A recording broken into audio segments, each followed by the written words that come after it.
Merry Christmas and Happy New Year from the Unseen Utterance. As the year draws to a close and the nights grow longer, we thank you for listening to the whispers that linger in the dark. May this holiday season bring you warmth, curiosity, and just enough mystery to keep the shadows alive. In the coming year, may you continue to walk with us beyond the veil where silence speaks and unseen voices tell their stories. Stay curious. Stay in the dark. See you in the next whisper. The cry from beneath my feet. My name is Dara Sokha, and if you're reading this, maybe you like me, someone who thought logic could shield you from the shadows that creep into everyday life.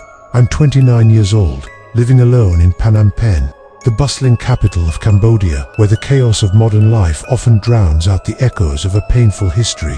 I work as a freelance audio technician, editing podcasts and YouTube videos for small channels about travel, food, or history. It's not glamorous, but it suits me. Rational, detail-oriented, and hypersensitive to sound. I can pick out the faintest noise in a recording, and headphones are my constant companion, day and night. My apartment is 10B, on the top floor of an old apartment building called Angkor Complex. Perched on the outskirts of the city near the Mekong River, the building was constructed in the 1980s. Right after the Khmer Rouge era, when the city was trying to rebuild from famine and devastation with stark concrete blocks. It's 10 stories tall, with long, dimly lit hallways that always smell of mold, an elevator that creaks like it's about to give out, and an outdated plumbing system that runs right under the foundation, creating odd echoes and hollow spaces. I moved here 2 years ago because the rent was cheap, just $200 a month for a compact unit with a bedroom, kitchen, and living area all connected. Neighbors are sparse, mostly elderly folks or night shift workers, so the place falls dead silent after midnight. This year's rainy season, in 2025, has been brutal. Sheets of rain pounding the tin roof, wind whistling through window cracks, and the air heavy like the building itself is sighing. My daily routine is straightforward and predictable. I wake up late, around 10 a.m., brew a strong cup of black coffee from local Robusta beans I buy at the market, and settle at my desk by the window overlooking the river.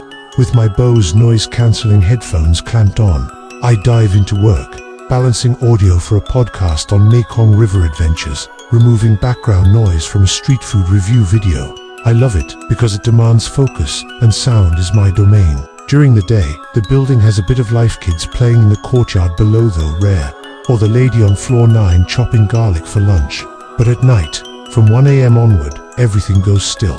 Just the rain, and occasionally the drip from the ancient pipes snaking under the floors. I often work until 3 or 4 a.m., thriving in that quiet. It's when I'm most productive. I'm not superstitious. Growing up in a rural village near Phnom Penh, I heard plenty of ghost stories to scare kids, but I always dismissed them as explanations for the unknown. The only thing that haunts me is the sound of a child crying. When I was 10, my little sister Srey was just 4. We were playing in a park near home. I got distracted kicking a ball with friends and didn't watch her. She wandered into the road and got hit by a bicycle. She didn't die, but she spent 3 months in the hospital, crying through the nights in pain. That week, sobbing cry echoes in my mind whenever I think of my mistake, how I abandoned her. It fills me with guilt, even now that Srey is 23. Happily married and Siem Reap, but that memory is like a scar, and I avoid anything child-related. No horror movies with ghostly kids, no kiddie songs. It's my one vulnerability in an otherwise logical world. Everything changed about a month ago. On November 15th, the rain was pouring like a waterfall, thunder rumbling outside my window. I was editing a podcast episode on Phnom Penh Street, food, headphones on, volume moderate to avoid ear fatigue. Suddenly, mixed in with the rain sounds the host had recorded at a market, I heard something odd. It was tiny, like a child's muffled sob, but it didn't fit the content the host was talking about. Numb ban chok noodles, no mention of kids. At first, I figured it was mic interference, maybe wind carrying a cry from the market crowd. I paused the file, zoomed in on the waveform in Audacity, and tried to cut it out. But when I played it back, the cry was still there, a bit clearer, like someone weeping a few meters away, right in my room. I yanked off the headphones and listened hard. Outside, just the rain slapping the glass and wind howling. No kids on my floor, and the building rarely has crying. Most residents are adults. I told myself I was tired, overworking, late nights leading to audio hallucinations, common in my field. I put the headphones back on, switched files, but the cry persisted, repeating every 5 to 10 minutes, faint but insistent, like a plea. Weirder still, it only came through the headphones. Speakers yielded nothing. I swapped to my old earbuds, same issue. By 3 a.m., I shut down and went to bed, but the sound lingered in my head like a stuck loop. The next morning, I woke with a pounding headache. I headed to the lobby for mail and bumped into Mrs. Neary, sweeping the hall on floor 1. She's been the building caretaker since it opened, about 70 years old, skinny with white hair in a bun, always in a faded traditional blouse and worn rubber sandals. She lives in a tiny unit by the entrance and loves recounting old tales from the famine years in the 1970s, when Cambodia was in turmoil. I greeted her and casually asked, "Mrs. Neary, did you hear a child crying last night? Sounded like it was coming from below." She stopped sweeping, staring at me with cloudy eyes, as if sizing me up.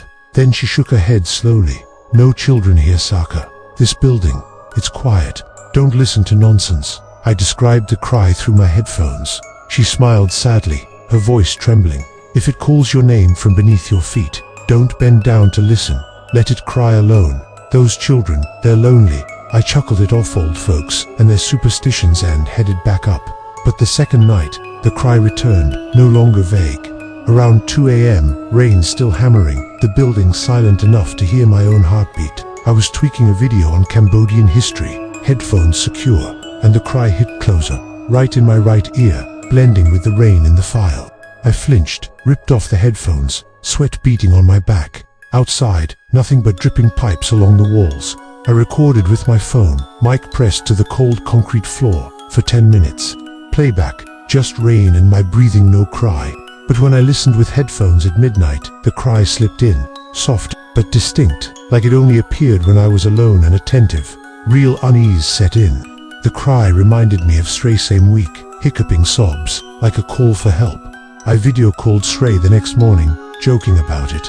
"Sis, I'm hearing kid cries in my apartment. Like you back in the day."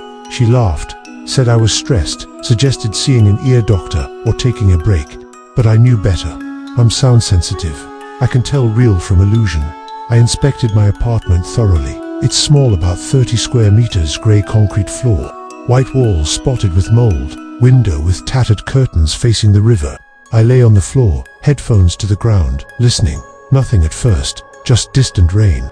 But after 5 minutes of stillness, the cry emerged from below the floor, echoing from some deep void. I smirked, convincing myself it was the old plumbing echoing. The building sits on old ground. Rumors say it was an abandoned orphanage from the 1970s famine, where kids died of starvation or fell into a communal well.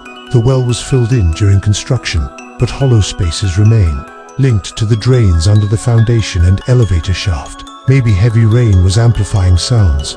I don't believe in ghosts, but for peace of mind, I googled the building's history, found old Khmer articles, translated to English. Angkor Orphanage, site of dozens of child deaths from malnutrition in 1975. Communal well saw tragic accidents. When apartment built in 1982, well capped, but early residents reported strange sounds from floors. Chills ran down my spine, but I chalked it up to coincidence. The nights that followed turned the cry into a horrifying routine. It wasn't just during work via headphones, it invaded my sleep. It started at 1:30 a.m., sharp, whisper soft like distant weeping, then grew, persistent. I tried bedding early, lights out at 11 p.m., but I'd jolt awake at that hour, drenched in sweat. The floor icy under bare feet, despite no AC. Then I noticed something bizarre. Steps from bed to door.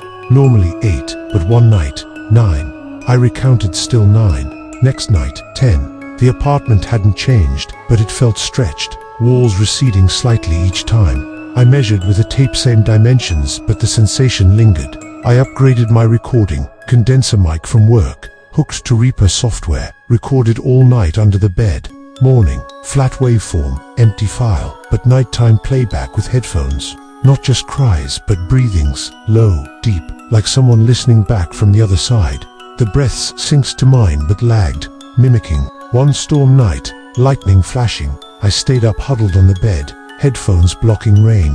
The cry arrived on cue, evolving not sobs, but whispers. Dara, Dara, childlike, innocent, but distorted. like from a well's depths, mixed with dripping water. I panicked, tore off headphones, bolted to the dark hallway lit by flickering neon, knocked on the neighbor's door, the security guy, but no answer. He was on shift. Down the stairs, elevator to noisy, to the lobby.